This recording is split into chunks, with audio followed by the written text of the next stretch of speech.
Direct speech, there are two ways to reporting: direct speech and indirect speech. In direct speech, the actual words spoken by the speaker have been kept within inverted comma. Direct speech में क्या होता है, जो actual words होते हैं speaker के द्वारा बोले गए उनको इन्वर्टेड कॉमा में रखा जाता है. For example, he said to me, I shall give you a story book. And in direct speech, though in direct speech the meaning or the sense of the words spoken by a speaker are conveyed by some other person. तो indirect speech में क्या होता है, जो कि speaker ने कहा है वो किसी और के द्वारा किसी और को कन्वे किया जाता है. For example, he told me that he would give me a story book.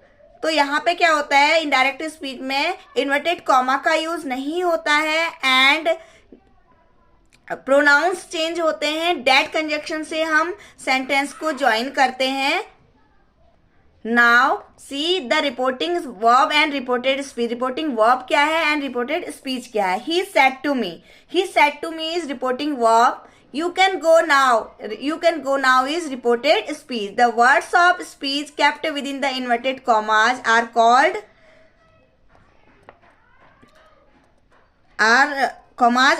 a reported speech. जो कि इन्वर्टेड कॉमा में वर्ड्स हैं उनको रिपोर्टेड स्पीच बोला जाता है, और जो the words outside the inverted comma, जो इन्वर्टेड कॉमा से पहले वर्ड्स हैं उनको रिपोर्टिंग वर्ब बोला जाता है. सी सेड टू मी, तो यहाँ पे सी सेड टू मी है रिपोर्टिंग वर्ब. जो इन्वर्टेड कॉमा के अंदर है, you can go now, this is reported speech.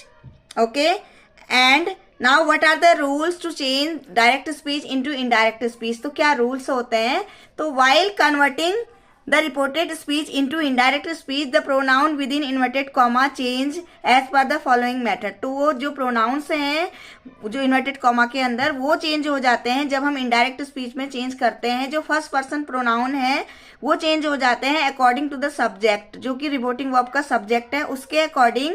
Second person pronoun change होते हैं अकॉर्डिंग टू द ऑब्जेक्ट, जो कि ऑब्जेक्ट है रिपोर्टिंग वर्ब का उसके अकॉर्डिंग. और जो थर्ड पर्सन प्रोनाउंस हैं वो चेंज नहीं होते.